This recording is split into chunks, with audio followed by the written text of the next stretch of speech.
Buenos días a todos los jóvenes del sexto cuatrimestre de la licenciatura en Derecho. El grupo de hoy es el D6AD del sistema semiescolarizado. Bienvenidos a su clase, su cuarta clase, esta cuarta semana del módulo de la materia Introducción al Sistema Penal Acusatorio. Es una clase híbrida. Tenemos algunos compañeros presenciales y otros en casa de manera virtual. Antes de entrar al tema de hoy, domingo 30 de mayo de 2021, ya se fue el mes, ya mañana solo es el último día, 31 de mayo, y arrancamos con junio ya esta semana. Ya estaríamos en medio año. El tiempo está volando. La actividad de esta cuarta semana ya está en plataforma. Ya abrió a la hora de esta clase, a las 8 de la mañana, y va a cerrar el próximo miércoles 2 de junio a las 23:59 horas. Están las instrucciones, es un cuestionario. Y asimismo se les informa que en virtud de que el próximo domingo es el último domingo, la quinta semana, el último domingo del módulo de esta materia, vamos a tener el examen final. Hay que estudiar el material que se analizó y se estudió y está en plataforma de la tercera y cuarta semana, o sea, incluye lo de hoy. Y la actividad de la quinta semana se va a subir, el domingo tienen, el viernes se estaría subiendo el quinto cuestionario para que tengan viernes y sábado para contestarlo. Siempre va a ser sobre el sistema penal acusatorio que estamos viendo de manera general en sus 3 etapas. Y el domingo, pues así como hoy vamos a estar en clase y ya concluyendo la clase, pues ya podrían ustedes contestar su examen, que va a estar abierto todo ese domingo hasta las 23:59 horas. Estamos hablando, el próximo domingo es día 6, incluso es día de las elecciones, pero bueno, nuestra clase es nuestra clase, eso es. Entonces, vamos a tener la clase hasta ahora normal de 8 a 11 y ya después, pues, lo que les queda para completar lo que es este módulo sería su examen final. Recuerden, la quinta actividad, que es el quinto cuestionario, va a estar abierto desde el viernes a las 8 de la mañana y van a tenerlo ustedes todo el viernes, y bueno, prácticamente todo el sábado, un minuto antes de la medianoche, porque ya el domingo es día de nuestra clase y solo va a ser clase y examen. Para que tengan ustedes pendiente, lo agenden, se organicen.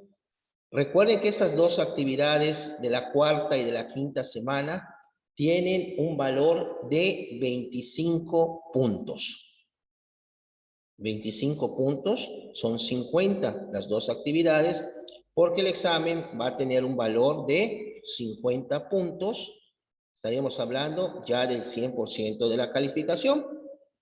No sé si los de casa y los presenciales tengan alguna pregunta, alguna duda sobre este mecanismo. Rubí o Patti, en casa. Alejandro. O sea, el examen de la cuarta semana va a estar a partir de hoy hasta No es el examen, es el cuestionario. Ah, el examen, porque eso no perdoné. Sí, ya va a estar desde a partir de hoy hasta el miércoles. Hasta el miércoles, así es, van a tener prácticamente 4 días, si lo ven así. Y el quinto se va a subir anticipadamente, o sea, 2 días antes de la clase. O sea, Ah, ok. desde el viernes para que tengan ustedes 2 días, uno para que puedan leer la síntesis y contestar las 10 preguntas, para que así Ok. cumplan con sus actividades y digo, y tengan una excelente calificación. Bueno, Ok, profe, gracias. oh, claro que sí, Alejandro.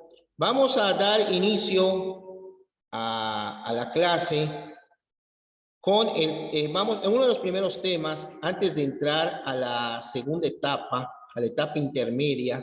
Ya veíamos en la clase pasada lo que era la audiencia inicial, donde se lleva a cabo el control de la legal detención cuando hay un detenido que es puesto a disposición del juez de control de manera directa, o ya sea que fue detenido por flagrancia o por caso urgente. Caso urgente, cuando escuchen ustedes esta palabra, es cuando el Ministerio Público emite una orden de detención, porque el juez de control lo que libra es una orden de aprehensión. No confundir en estos dos términos. Bueno, y veíamos también que se formula la imputación, se le hace saber al imputado qué cargos hay en su contra, se le da la oportunidad para declarar si quiere, el Ministerio Público va a solicitarle al juez de control que se le vincule a proceso al imputado, y al imputado pues tiene 3 tiempos para que le resuelvan su situación jurídica, si lo vinculan o no a proceso, que es al momento, dentro de 72 horas o dentro de 144 horas, si es que va a ofrecer algún dato de prueba para desvirtuar los elementos que está utilizando el Ministerio Público en su contra para que lo vinculen.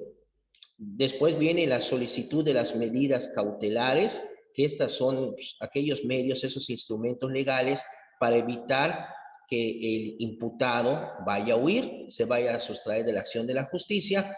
Y por último, tenemos la audiencia donde se fija el término que le da el juez de control al Ministerio Público para que concluya su investigación, y esto de acuerdo al delito que se le esté imputando a la persona correspondiente.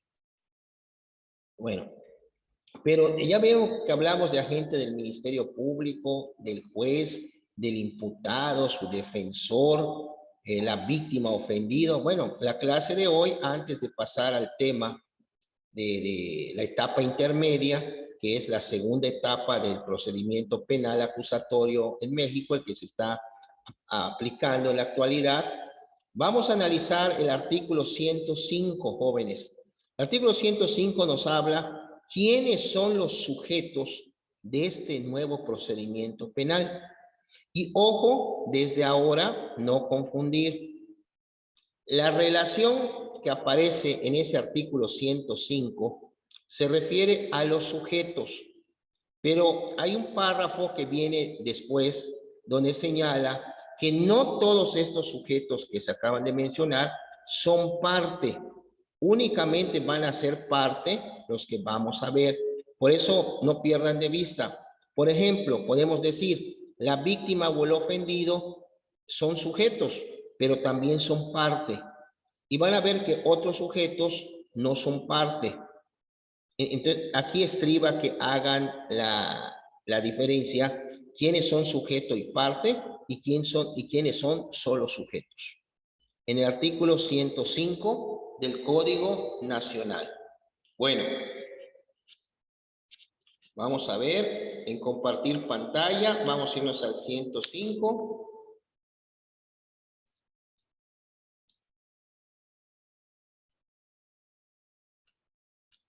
No lo veo aquí. A ver si está aquí.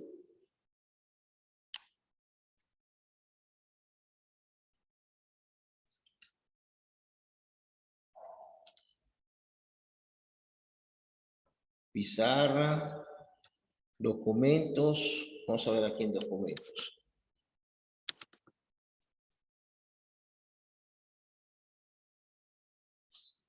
Código Nacional.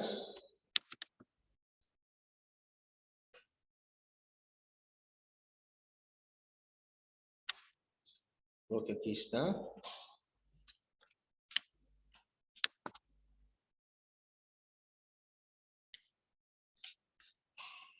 No, hay que abrir.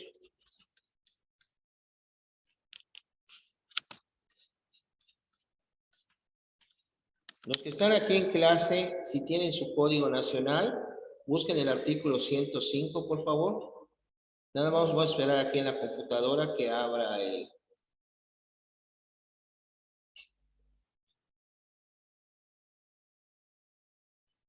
Ahí está.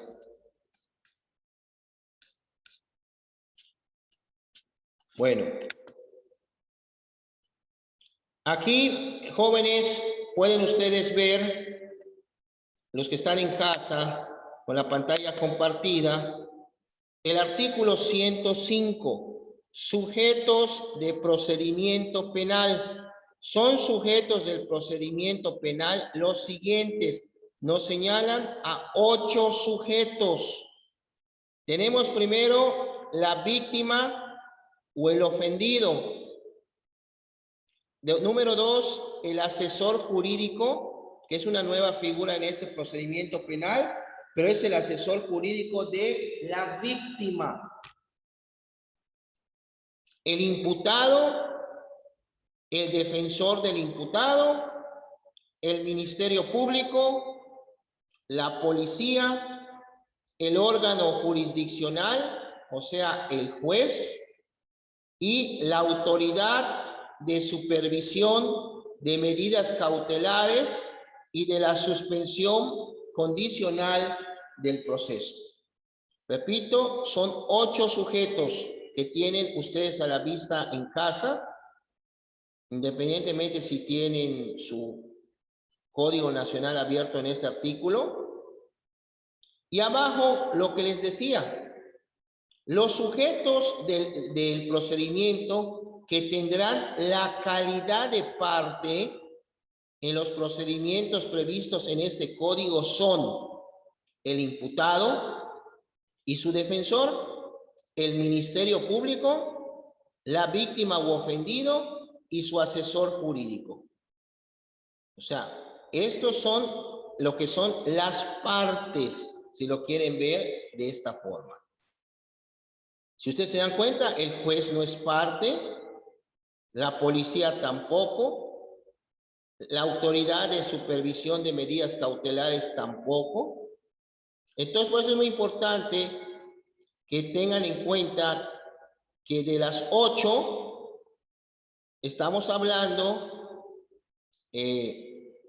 1, 2, 3, 5 son parte.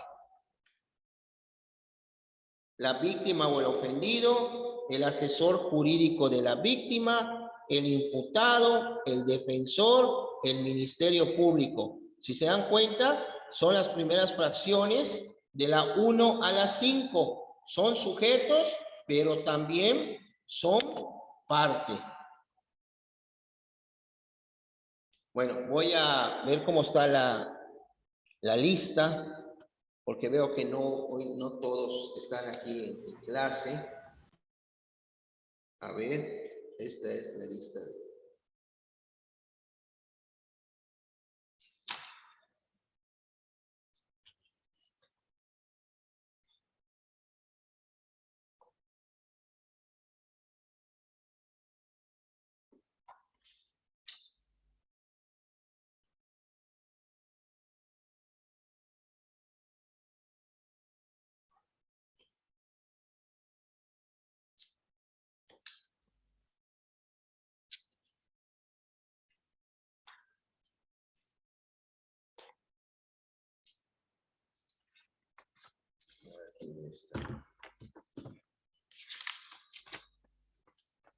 Esta lista, ahí está acá. Hoy es la 4ª clase, ¿no? Estamos 30 de mayo.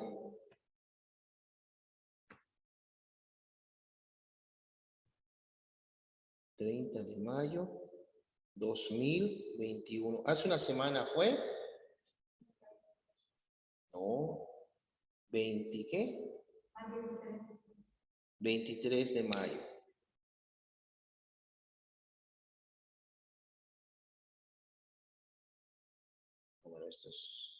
Esto va acá 23.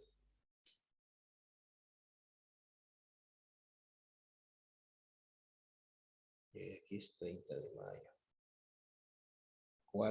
Cuarta semana.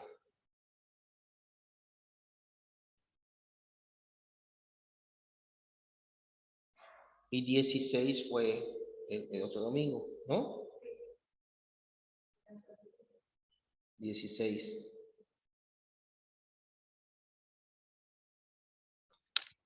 23, 30. A ver, Collí, Lucy, ¿está por ahí? Collí. Nada. Alejandro Coronel. No está tampoco. Chía Aguilar, Rubí.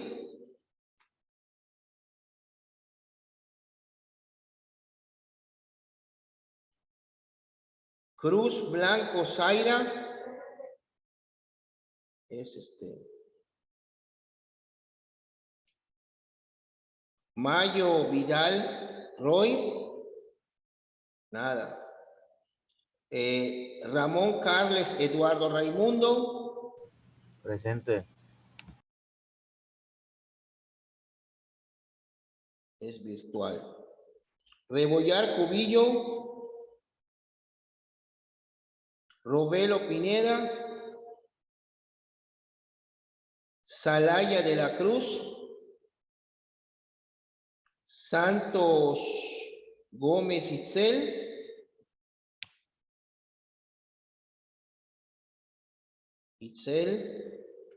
Torres Guzmán Suriel.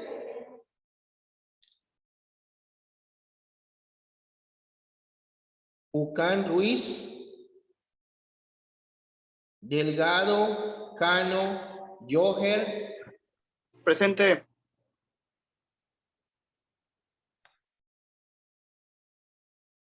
Perfecto.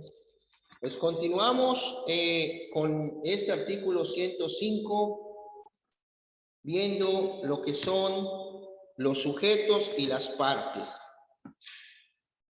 Vamos aquí abajito, dice. El artículo 106 nos dice, en ningún caso se podrá hacer referencia o comunicar a terceros no legitimados, o sea, autorizados, la información confidencial relativa a los datos personales de los sujetos del procedimiento penal o de cualquier persona relacionada o mencionada en este. Toda violación al deber de reserva por parte de los servidores públicos será sancionado por la legislación aplicable. En los casos de personas sustraídas de la acción de la justicia, se admitirá la publicación de los datos que permitan la identificación del imputado para ejecutar la orden judicial de aprehensión o de comparecencia. Y la probidad es un principio que se debe de ver por parte de las autoridades también. Los sujetos del procedimiento que intervengan en calidad de parte deberán conducirse con probidad, evitando los planteamientos dilatorios de carácter formal o cualquier abuso en el ejercicio de las facultades o derechos que este código les concede. El órgano jurisdiccional, o sea, el juez, procurará que en todo momento se respete la regularidad del procedimiento, el ejercicio de las facultades o derechos en términos de ley y la buena fe. Esto es. Ahora, vamos a ver el primer sujeto y la primera parte, si lo quieren ver en el procedimiento penal, que es la víctima o el ofendido. El artículo 108 nos señala qué se debe entender por cada uno, que es la víctima y qué es el ofendido. Tenemos que para los efectos de este código se va a considerar víctima del delito al sujeto pasivo que resiente directamente sobre su persona la afectación producida por la conducta delictiva, o sea, por el delito. Asimismo, se considerará ofendido a la parte física o moral titular del bien jurídico lesionado o puesto en peligro por la acción o la omisión prevista en la ley penal como delito. Acá vean ustedes la diferencia que se están mencionando. Víctima, ¿qué es y qué es o qué se debe considerar como ofendido? En los delitos cuya consecuencia fuera la muerte de la víctima o en el caso en que ésta no pudiera ejercer personalmente los derechos que este código le otorga, se considerarán como ofendidos en el siguiente orden: él o la cónyuge, la concubina o concubinario, el conviviente, los parientes por consanguinidad en la línea recta ascendente o descendente sin limitación de grado, por afinidad y civil, o cualquier otra persona que tenga relación afectiva con la víctima. Esos serán considerados como ofendidos. La víctima u ofendido, en términos de la Constitución y demás ordenamientos aplicables, tendrán todos los derechos y prerrogativas que en estas se le reconocen. El artículo 109 nos señala cuáles son esos derechos y prerrogativas que tiene la víctima. Vamos a dar inicio a ver cada uno de ellos. En los procedimientos previstos en este código, la víctima o el ofendido tendrán los siguientes derechos. 1. A ser informado de los derechos que en su favor le reconoce la Constitución. Cuando una persona va a declarar ante el Ministerio Público, lo tienen que enterar de los derechos que le otorga no solo la Constitución en el artículo 20, apartado 3, sino también en este Código Nacional. Buenos días. Bueno, en el número 2 tenemos a que el Ministerio Público y sus auxiliares, así como el órgano jurisdiccional, les faciliten el acceso a la justicia y les presten los servicios que constitucionalmente tienen encomendados con legalidad, honradez, lealtad, imparcialidad, profesionalismo, eficiencia y eficacia y con la debida diligencia. Número 3, a contar con información. A ver. A contar con información sobre los derechos que en su beneficio existan, como ser atendidos por personas del mismo sexo o del sexo que la víctima elija, cuando así lo requieran, y recibir desde la comisión del delito atención médica y psicológica de urgencia, así como asistencia jurídica a través de un asesor jurídico. También tenemos aquí en el número 4,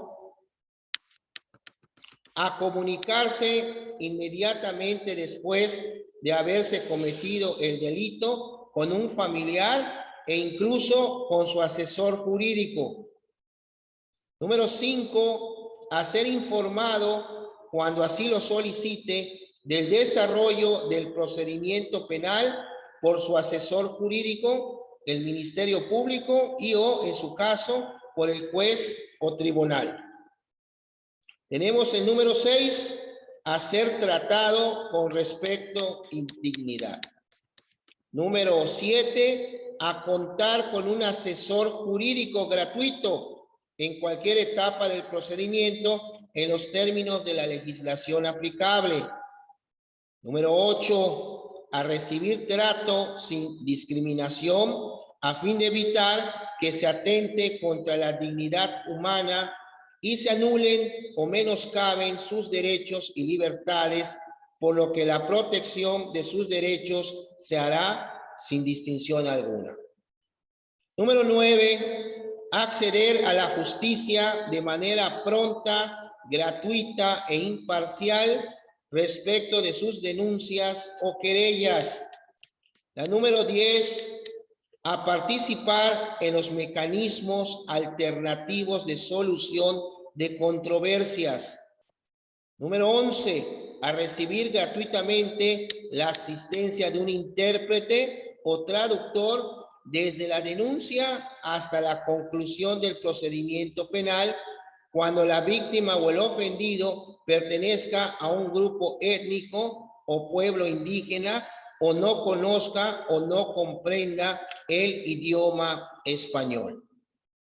A ver, veo que aquí Jorge está pidiendo entrar. Bueno.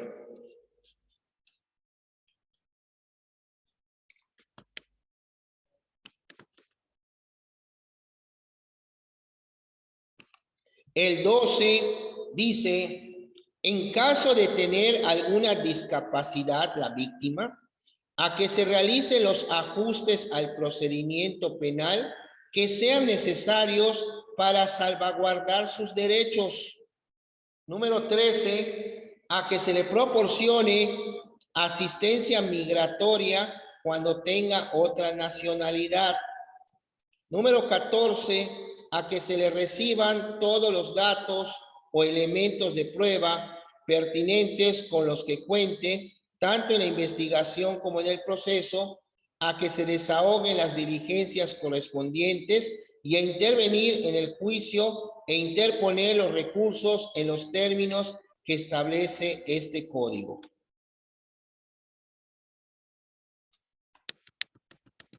Número 15, a intervenir en todo el procedimiento por sí o a través de su asesor jurídico conforme a lo dispuesto en este código. Número 16, a que se le provea protección cuando exista riesgo para su vida o integridad personal. Número 17, a solicitar la realización de actos de investigación que en su caso correspondan, salvo que el Ministerio Público considere que no es necesario, debiendo fundar y motivar su negativa. Número 18, a recibir atención médica y psicológica o a ser canalizado a instituciones que le proporcionen estos servicios, así como a recibir protección especial de su integridad física y psíquica cuando así lo solicite o cuando se trate de delitos que así lo requieran. La 19, a solicitar medidas de protección, providencias precautorias y medidas cautelares.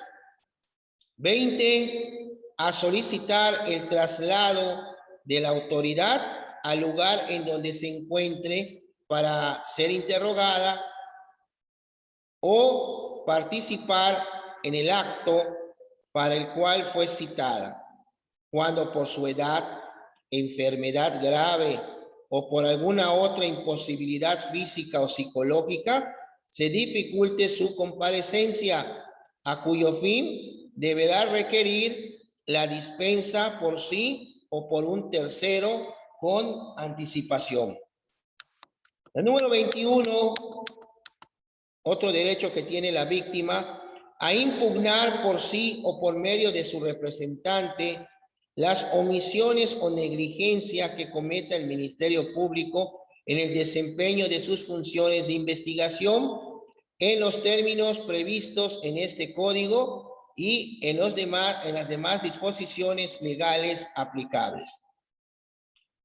Número 22, a tener acceso a los registros de la investigación durante el procedimiento, así como a obtener copia gratuita de estos, salvo que la información esté sujeta a reserva, así determinada por el órgano jurisdiccional, o sea, por el juez.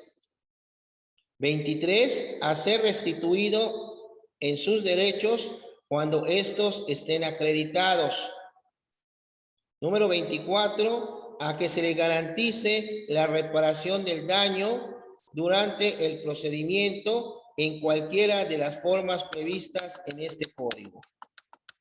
Número 25, a que se le repare el daño causado por la comisión del delito. A ver, permítame.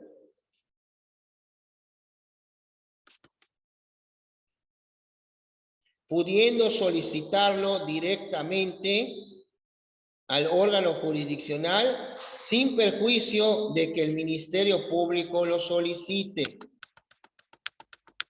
Número 26, al resguardo de su identidad y demás datos personales cuando sean menores de edad, se trate de delitos de violación contra la libertad y el normal desarrollo psicosexual, violencia familiar, secuestro, trata de personas, o cuando a juicio del órgano jurisdiccional sea necesario para su protección, salvaguardando en todo caso los derechos de la defensa. Número 27.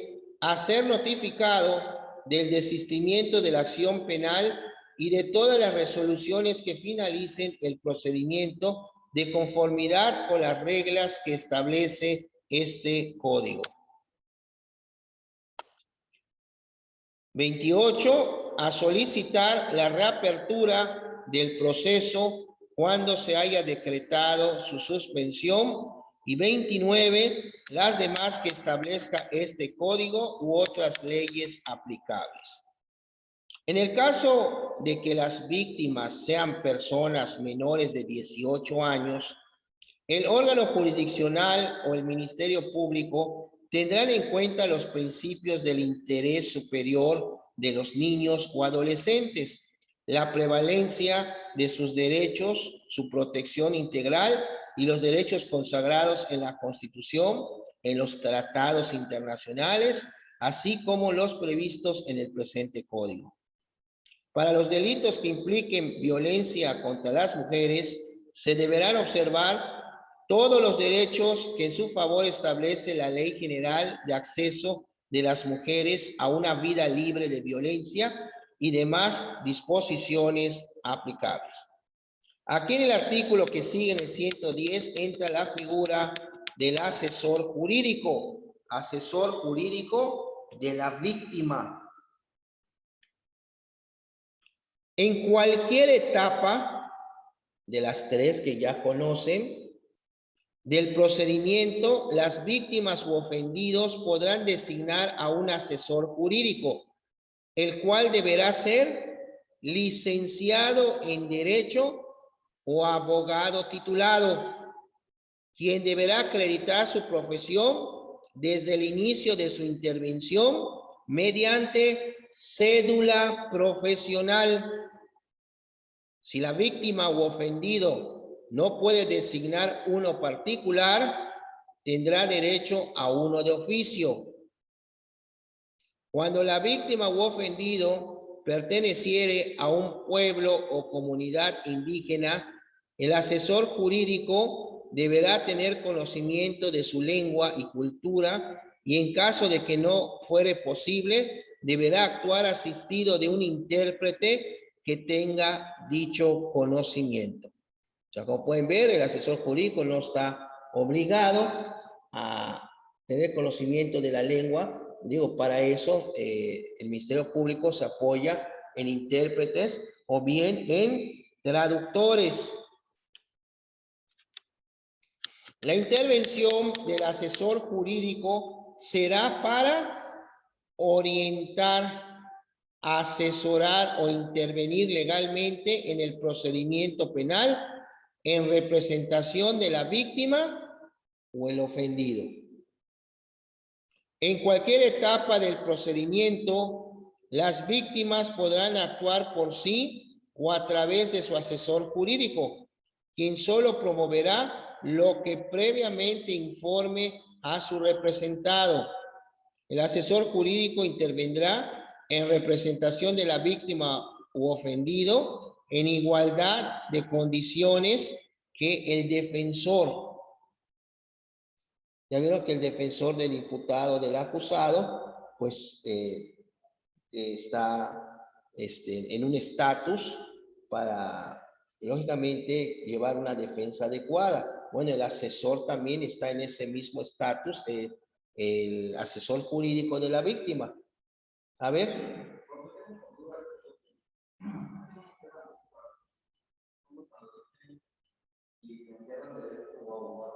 Es dependiendo del título.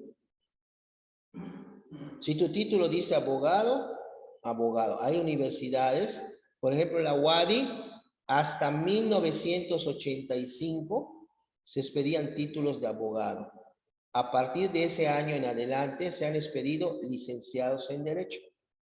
Entonces, si tu título dice abogado, ¿qué eres? Y si dice licenciado en Derecho,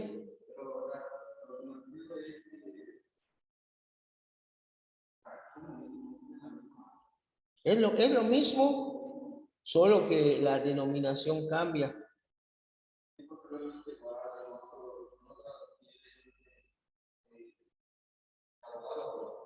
Es lo mismo, o sea, el abogado o licenciado en Derecho, solo la denominación es lo que cambia.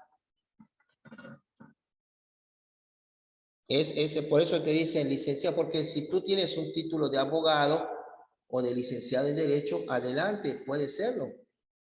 No porque vengas con abogado y pongan nada más licenciado, no, es que tiene que ser, es lo mismo, no, es que no dice abogado. O sea, no van a caer en eso, ponen los dos títulos que se expiden, que es la misma profesión.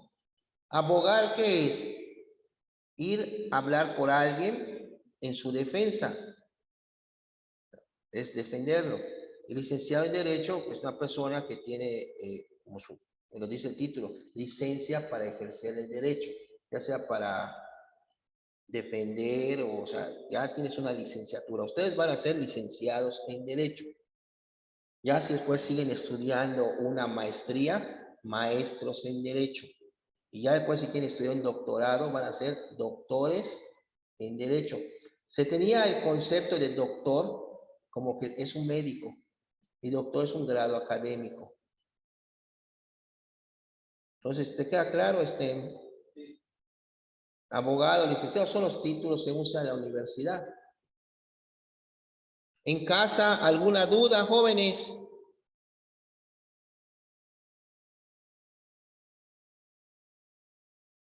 Los que están en casa.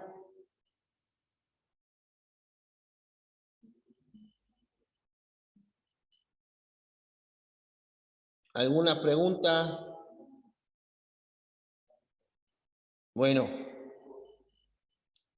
Continuamos entonces viendo lo de los sujetos, pero vámonos ahora al artículo 112 para ver lo que es el imputado. Nos da la denominación el 112. Se denominará genéricamente imputado a quien sea señalado por el Ministerio Público como posible autor o partícipe de un hecho que la ley señala como delito. Además, se denominará acusado a la persona contra quien se ha formulado acusación y sentenciado aquel sobre quien ha recaído una sentencia, aunque no haya sido declarada firme. No pierdan de vista esta situación que les voy a comentar. Creo que ustedes ya vieron que en la audiencia inicial hay una audiencia que se llama formulación de la imputación. Desde ese momento que le hacen saber a la persona el cargo que hay en su contra, que haya presentado algún ciudadano, ya lo está imputando, queda en calidad de imputado. Pero antes de eso, ¿qué nombre entonces recibe cuando no se ha formulado la imputación? Y si nos vamos lo que dice este 112, pues va a ser imputado desde que está investigado en el Ministerio Público, porque no maneja, sí, a la Constitución no maneja el término indiciado o imputado, pero acá están diciendo que va a ser imputado desde que una persona pone una denuncia hasta que el Ministerio Público, bueno, le formula la imputación y sigue. Y esa calidad de imputado únicamente va a cambiar cuando, si el Ministerio Público lo acusa, acuérdense que con el escrito de acusación se abre la segunda etapa, la etapa interna.